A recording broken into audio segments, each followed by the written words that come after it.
बच्चों सत श्री अकाल। स्वागत है तुहाडा सब दा एक बार फिर सिक्ख्या है पंजाब ते तुहाडे अपने चीनू मैम वल्लों। तुसी सारे वधिया होंगे, होप सो। अज असी पढ़न की वाले हैं। असी अज अगला लैक्चर यानी कि lecture number 3 transpose of a matrix पढ़न वाले हैं। जिमें कि तुसी पिछली वीडियो देखी होएगी, पिछली दे असी अलजैबरा पढ़िया सी। असी देखिया सी किवें मैट्रिक्स जोड़े जाते हैं, किवें इक्वल हुंदे ने, ऐसी की कंडीशन हुंदी है कि वो दो मैट्रिक्स नूं गुना हो सकन।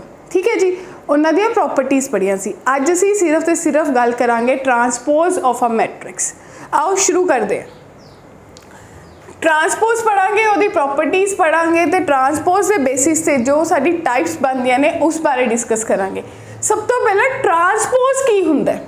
देखो तुसी सबने पढ़िया कि एक मैट्रिक्स हुंदा है, ठीक है ना। एक नॉर्मल जी गल तो शुरू करते हैं। एक मैट्रिक्स हुंदा है, उस मैट्रिक्स कोल रोज़ हुंदियां ने ते कॉलम हुंदे ने। ठीक है जी, जदों तुसी ये रोज़ ते कॉलम नूं की कर दो, इंटरचेंज कर दो। जदों तुसी ये रोज़ ते कॉलम नूं इंटरचेंज कर दो, ठीक है जी, रोज़ नूं कॉलम बना दो, कॉलम नूं रोज़ बना दो, तो उस मैट्रिक्स नूं असी कहने ट्रांसपोज ऑफ अ मैट्रिक्स। क्या नाम दिन्ने हैं जी? ट्रांसपोज ऑफ अ मैट्रिक्स, यानी कि interchange of rows and columns is called transpose of a matrix.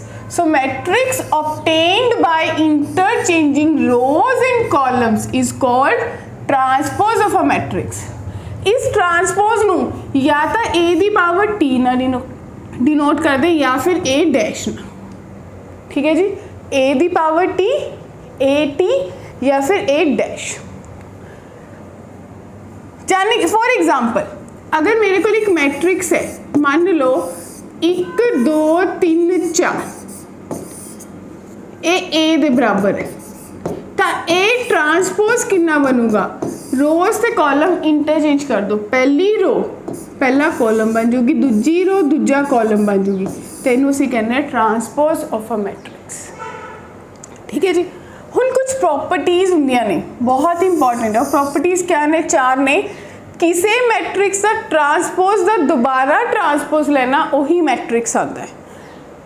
A plus B सारे का ट्रांसपोज लेना, यानी कि कल्ले कल्ले का ट्रांसपोज लेके जोड़ देना। किसी स्केलर ना मैट्रिक्स नूं गुना करके उसका ट्रांसपोज लेना, यानी कि स्केलर बाहर कर लो, ए दा power transpose. A plus A into B, A B दी ट्रांसपोज ए दी, इस चीज़ नूं असी कहने हैं रिवर्सल लॉ।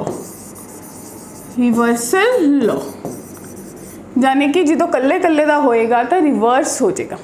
उसी तरीके ना देखो A B C 3 the transpose है, तो सी दी ट्रांसपोज, बी दी, ए दी पावर एन दा ट्रांसपोज, यानी कि ए दा ट्रांसपोज ओ दी पावर एन। तुसीं इहनूं ये भी देख सकते हो ना कि ए दी पावर 2 ओदा ट्रांसपोज लेना है, कहते हो बिल्कुल सेम है अगर ए ट्रांसपोज दी पावर 2 ले लो। हुण देखो फॉर एग्जाम्पल असीं एक प्रॉपर्टी पढ़ी कि किसी ट्रांसपोज दा ट्रांसपोज ओही मैट्रिक्स हुंदा है। इनू किवें एक्सप्लेन कर सकते हो? फॉर एग्जाम्पल मेरे को एक मैट्रिक्स है जो कि मैनू दिता होया है 1 2 3 4, तो ए ट्रांसपोज कितना आ जाएगा? ये आ जाएगा 1 2 3 4। ठीक है जी। हुण इस ट्रांसपोज का दोबारा ट्रांसपोज कितना आ जाएगा? 1 3 2 4। ये तो बिल्कुल ए दे बराबर ही आ गया। देखो ਇਹਦਾ दोबारा ट्रांसपोज किया तो बिल्कुल यही वैल्यू बन गई। तो इतों बिल्कुल क्लीयर कट है कि किसी चीज़ का ट्रांसपोज का दोबारा ट्रांसपोज लेना मैट्रिक्स का, वही मैट्रिक्स दोबारा आ जाता ओरिजिनल वैल्यू ते। ठीक है जी। हुण देखो फॉर एग्जाम्पल थोड़े को एक मैट्रिक्स है ए, वो है 1 2 3, तो ऑर्डर क्लीयर है 3 बाई 1 का। अगर मैं कहा कि ਇਹਦਾ ट्रांसपोज कड्डो तो कितना आएगा? तो ਇਹਦਾ ट्रांसपोज तुसीं कहोगे कि 1 2 3, यानी कि हुण ਇਹਦਾ ऑर्डर 1 बाय 3 बन जाऊगा जी।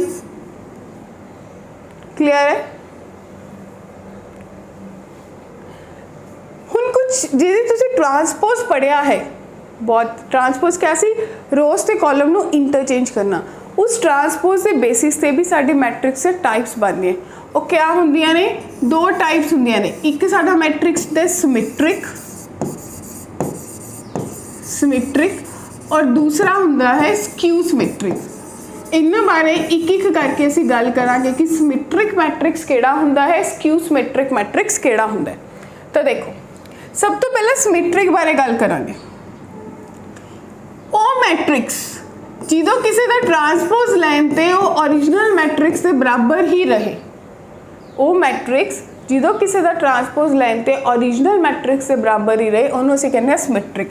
बट उस लिए एक कंडीशन है, क्या जो भी तुसी सिमैट्रिक या स्क्यू सिमैट्रिक की गल करोगे तुसी उहदे लिए कंडीशन लगाओगे मैट्रिक्स शुड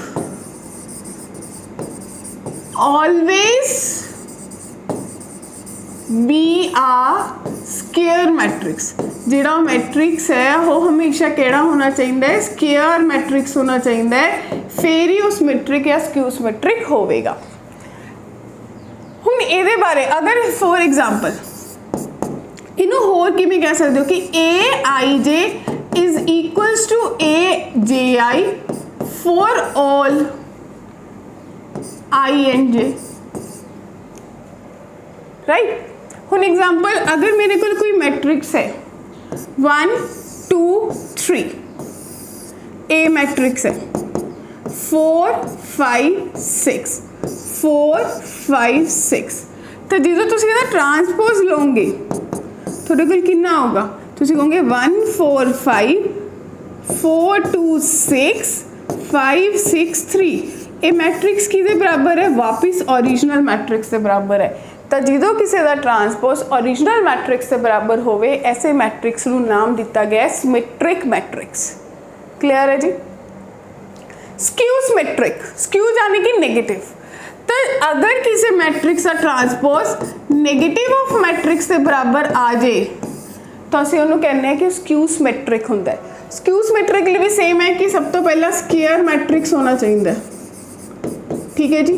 स्क्यू सिमैट्रिक की एक होर पहचान है, वो किहड़ी पहचान है जी, वो ये है कि जेड़े थोड़े डायगनल एलीमेंट्स हुंदे ने skew symmetric which diagonal elements must be 0।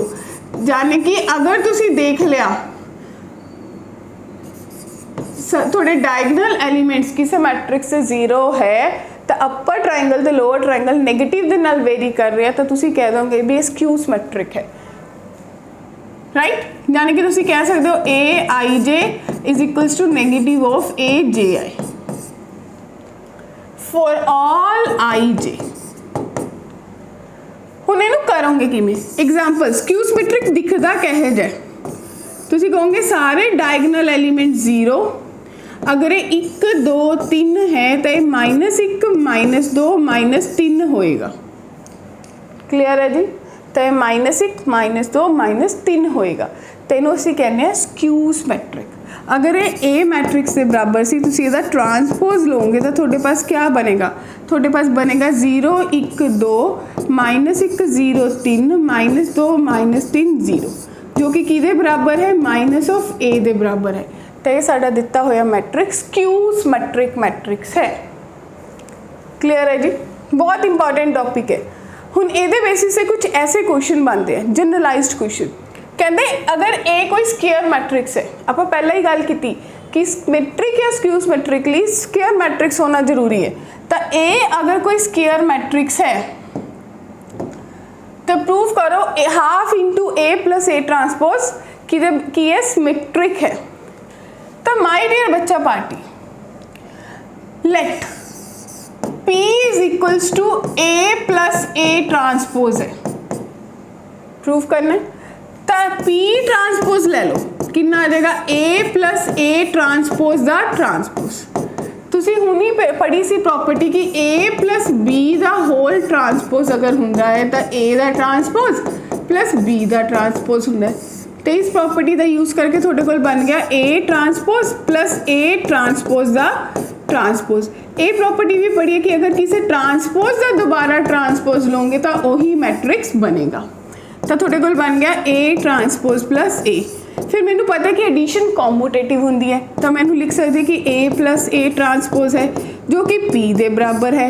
हुण अगर किसी ट्रांसपोज मैट्रिक्स उसी मैट्रिक्स से बराबर आ जाए तो तुसी कहोगे देयरफॉर ये मैट्रिक्स क्या है, सिमेट्रिक है।